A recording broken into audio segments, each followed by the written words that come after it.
Antipodes, Chapter 26, Part 2. Jigsaw, Tiptoe, and Incendia stood before the mighty facade of the church. Jigsaw felt that the huge stone building seemed significantly more imposing now that he was faced with the prospect of sneaking inside. "Remind me again why we can't just walk in?" Tiptoe said nervously, her eyes wide and neck craned upwards to take in as much of the building as possible. "Because I don't think I have free rein to just walk in there any time I feel like," Jigsaw said. "Much less with two ponies in tow. Plus, even if they don't mind that, I highly doubt we'll be left alone long enough to get inside the door at the back. Apparently, regular citizens aren't even allowed in most of the time. So we're gonna need you to work your magic, Tiptoe." She gulped and nodded. "You two are going to have to do exactly as I do, though. I can't guarantee we'll all be safe." "Hey, look at me," Jigsaw said gently. Tiptoe tore her eyes away from the church and focused on Jigsaw.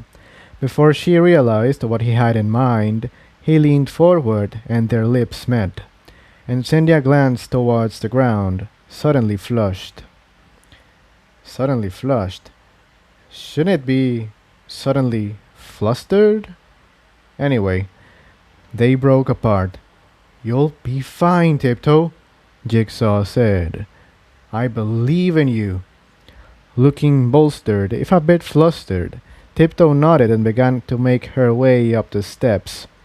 After a brief struggle with the heavy door, all three of them managed to slip inside the ancient, weathered stone building.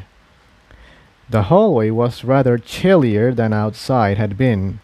In place of torches, those strange crystals jutted out of the walls at seemingly random intervals. The intermittent lighting was a blessing for Tiptoe, however. She slunk alongside the walls like a cat, holding herself lower to the ground than normal. Her bones suddenly seemed to stop factoring into her movements.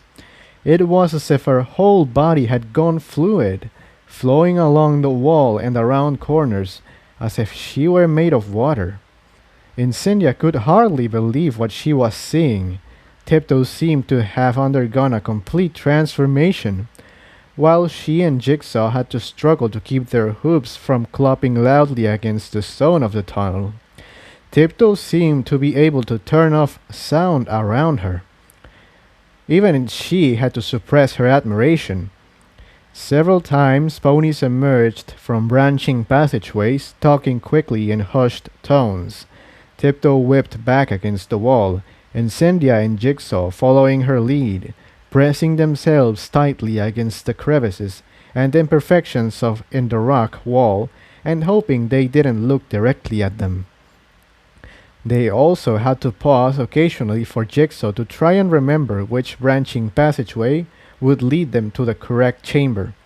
Finally, however, after what seemed like hours of tension, they approached the small, roughly cut stone door. Jigsaw shimmied the door open, and the trio slipped inside. The giant crystal sculpture glimmered from the recessed pit in the center of the cavern, but the rest of the cave was utterly unremarkable. "I think we can stop sneaking now," Tiptoe said, straightening up. "What is that?" she asked, tilting her head in the direction of the statue, which was pulsing rapidly. "It's not important," Jigsaw said. "What's important is what's over there." They made their way through the room, the rapidly pulsing light from the statue creating a nearly blinding strobe effect, making their motions look oddly robotic and unnatural. They approached the door at the far side of the cave, and Jigsaw inserted his horn. The pulsing light from the statue suddenly ceased, becoming placid and calm. Incendia's hair bristled as she felt a sudden wave of heat emanate from the door. Then, with another loud snap and a flash of light, the door swung open. Jigsaw took charge, leading them down the labyrinthine and decrepit network of stairs and corridors. We always seem to come back to this, don't we? Jigsaw said, glancing over his shoulder at Tiptoe. The two of us walking through narrow underground passageways in the dark. And there's usually mortal peril involved, Tiptoe added, giggling. Hey, I'm here too, Incendia shouted. Well, Incendia, welcome to the club, Jigsaw said, laughing. They turned a corner and their mirth died instantly. This is the door, Jigsaw said. The airship isn't here. And the fragment? Incendia asked. What are we going to do about that? Jigsaw didn't answer. Instead, he opened the door with a push of his head, bathing the dark hallway in brilliant light. The airship sat there, looking exactly as it had when Jigsaw had been there previously. In the carved-out section of the room, the fragment floated serenely, looking as though it was suspended in a brightly glowing thunder egg. It's beautiful, Tiptoe said, staring at the airship. Has it really been here all this time? Well, obviously some pony came in here at some point to deposit the fragment, Jigsaw replied evenly. But it hasn't flown in all that time? Tiptoe said, her voice low. I doubt it. Why is the ceiling black? Incendia asked, staring up. That's a very good question, Jigsaw said. I haven't the slightest idea. It kinda looks like the sky on the night side of Stalingrad, when the clouds would block out the moon and the stars, Incendia said absently. Fitting, said Jigsaw. But now I think we're going to have to decide what to do with the fragment. We can't take it, Incendia said without delay. My people are surviving here.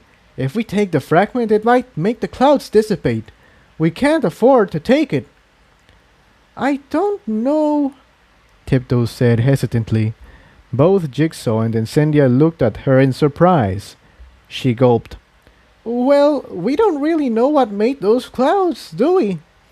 We don't have any proof it's the fragment. For all we know, it's just been sitting here.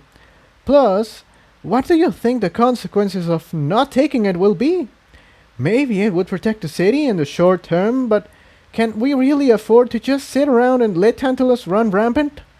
He's not going to stop looking for us just because we stopped fighting. What are you saying? Incendia said waspishly. Are you saying we should just finish the job you two started back in Stalingrad? And what do you think those cables are for if the crystal is just sitting here? Tiptoe's eyes grew wide. She looked hurt. Incendia, Jigsaw said, stepping forward into Incendia's field of vision. You know we didn't mean what happened in Stalingrad. We didn't want it to happen. But you wanted to finish! Incendia shouted, her horn sparking to life in spite of herself. You're willing to risk the destruction of my people for what? To stop the destruction of everything else! Tiptoe shouted back. She was getting angry too. Now you two, Jigsaw said. Let's calm down and discuss this like adults. Boom! The room suddenly jerked and shook, as though an earthquake had struck. The three of them stumbled, and hundreds of years of dust trickled down from the ceiling. What was that? Incendia shouted. The room is collapsing, Jigsaw cried. Things must have taken a turn for the worse in the battle up above. What do we do? Asked Tiptoe, her eyes darting around the room frantically. We can't go back, Jigsaw shouted. Those tunnels will have already collapsed. Quick, into the airship! Incendia and Tiptoe rushed to the base of the airship, and Tiptoe took off, flying 10 feet and snatching the door handle in her teeth. It swung down, a staircase unfolding out of it. The staircase seemed to be made of brilliantly cut crystal. Jigsaw, get in here! Tiptoe called, gesturing towards the airship door. Hold on, I have an idea! He turned around to the fragment.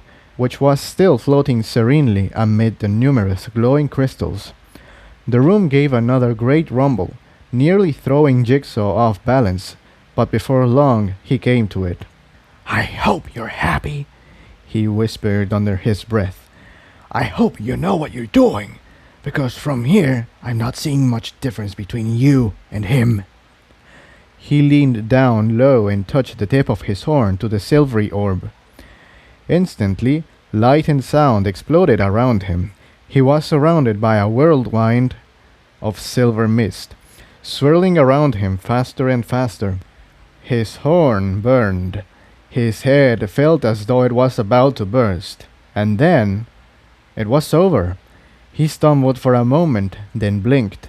He knew what he had to do. Tiptoe rushed inside the airship, joining Incendia in the dark interior.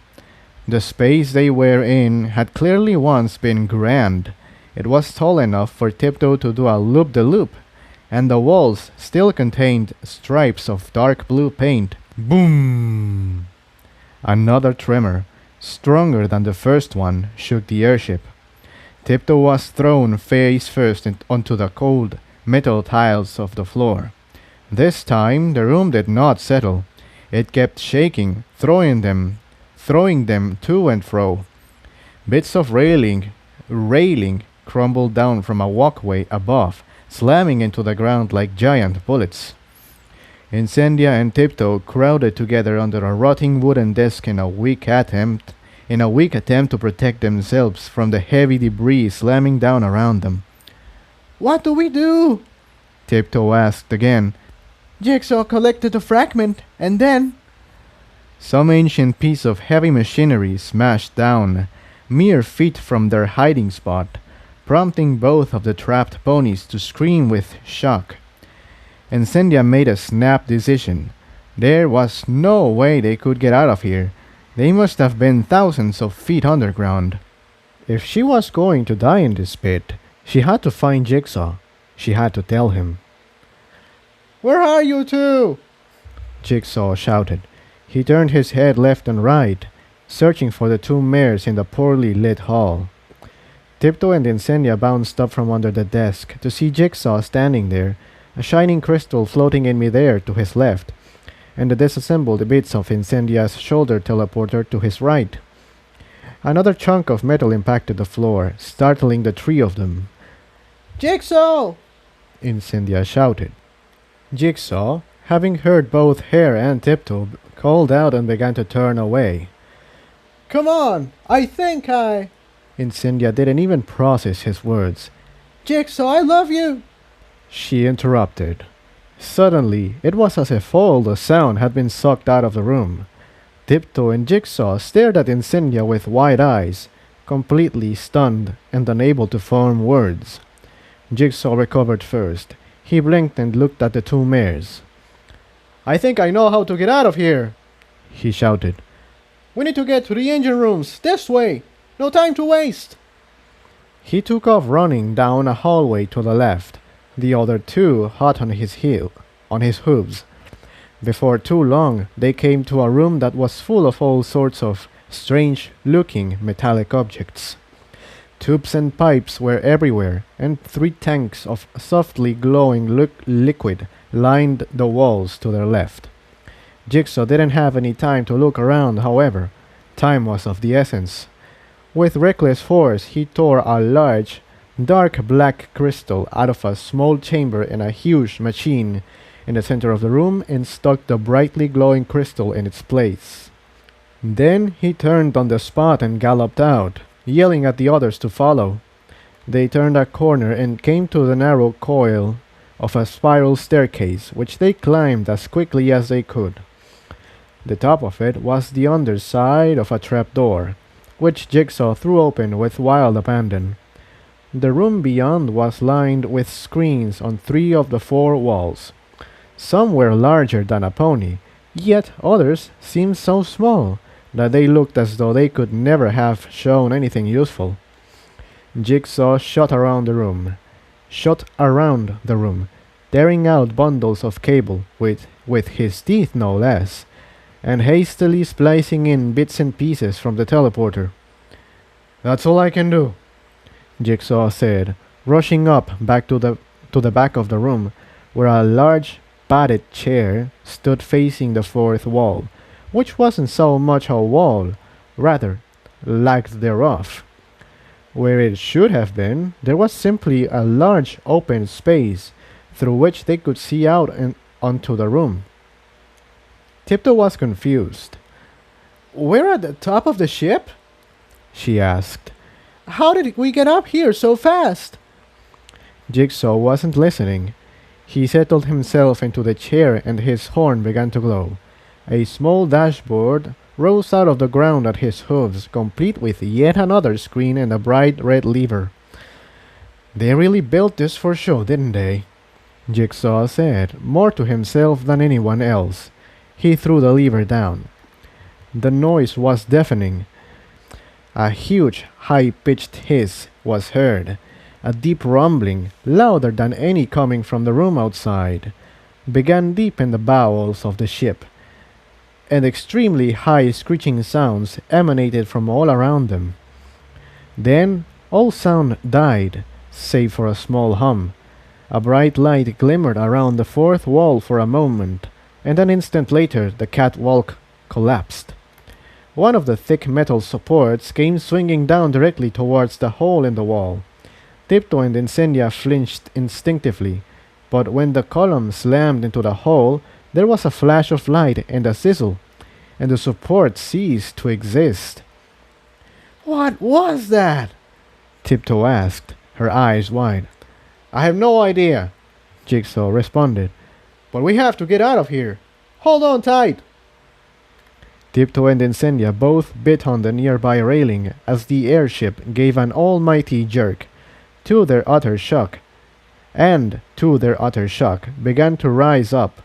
Jigsaw's horn was glowing a brilliant blue, and the screens around the room were coming to life one by one, displaying hundreds of lines of old world text. The pure black ceiling had begun to flicker, glowing a brilliant white. As they rose, they seemed to pass right through it. The view of the crumbling underground chamber slowly wiping away to alabaster. Then they were out, floating out of the clouds a few hundred yards away from the radio tower. Jigsaw stared out at the tower in disbelief. Then all three of them shared a hesitant laugh that quickly grew hysterical with relief. When they glanced out of the wall again, the laughter stopped abruptly. The clouds were pulling away from the city, swirling away as though repelled by a magnet. From their vantage point in the skies, they could clearly see the legions of Tantalus' worshippers powering up and over the hills protecting the city. The trio stared down at the city, watching the orange flicker of fires begin to spring up. "No," Jigsaw said. "No." "What are you?" Tiptoe began, but Jigsaw's horn began to glow brilliantly again. "We're in the most powerful battleship from before the fall. I intend to use it. Press anything and everything at that panel," Jigsaw said, pointing to a number of screens displaying red, rapidly flashing old world text. "I've set it to only target Tantalus' supporters." "You can do that?" Incendia asked. "I don't know how it works, but they show up green on the targeting system," he answered. "Citizens show up blue. Press it." Incendia pressed the largest button she could find, and the room shook yet again. The high-pitched screeching sound began yet again, and Incendia stared up at the display. It was flashing scarlet, and text was flying by so quickly she could barely even tell letters apart. The screeching was deafening, and then a blue wave emanated from the bottom of the ship, speeding almost lazily towards the town, rippling and shimmering as it went.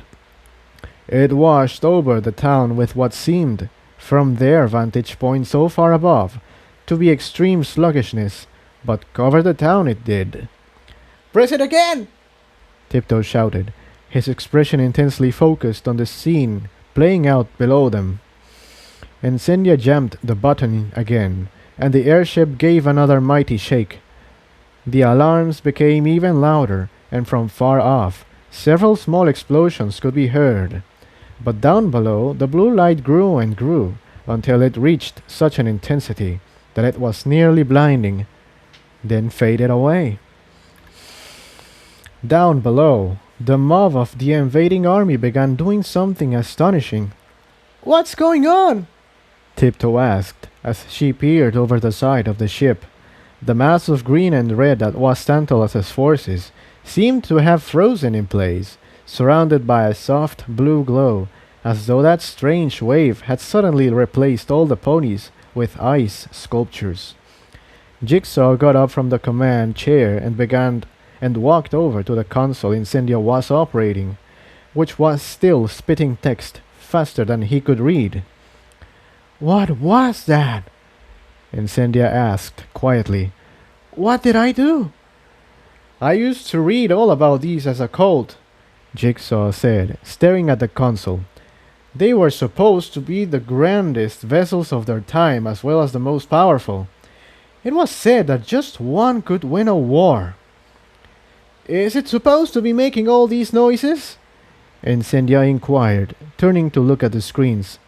No, Jigsaw said, pressing a button just below the one Incendia had pushed. Instantly, Jigsaw felt as though he was half as heavy as he should have been. They had begun to descend, and quickly. The alarms reached a fever pitch, nearly deafening them with their insistent whines.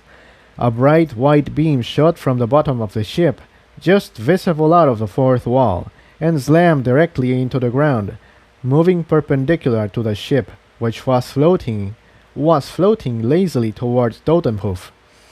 Jigsaw galloped back up to the command chair and tried desperately to get the ship to rise, but nothing seemed to be responding. The controls were very simple. The magical engines made up for any intricacies of motion that could not be controlled by a joystick, but no matter how hard he pulled, the ship didn't rise.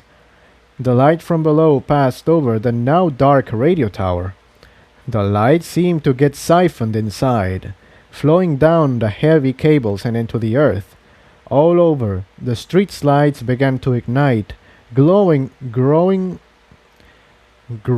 brighter until another blast rang out from below, the sound of thousands of street lamps exploding, a dismal cacophony that caused the white light to spill out and rush through the streets, as though the street lights had become spigots. Wherever white light met the blue glow that still surrounded the frozen forces of Tantalus, there was a small flash, and they seemed to vanish. The ship moved away from the radio tower, and the white light died. The white light stopped flowing from the lampposts instantly, but the damage had been done. Over 3/4 of the invading force had been hit by the light, and the quarter that was left was shrugging off the paralyzing blue wave and retreating. The damage to the city wasn't negligible, however. The explosions of the street lights appeared to have pockmarked the surface of the city with craters,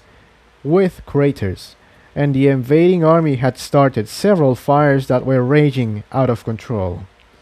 Jigsaw yanked on the joystick, and mercifully it responded.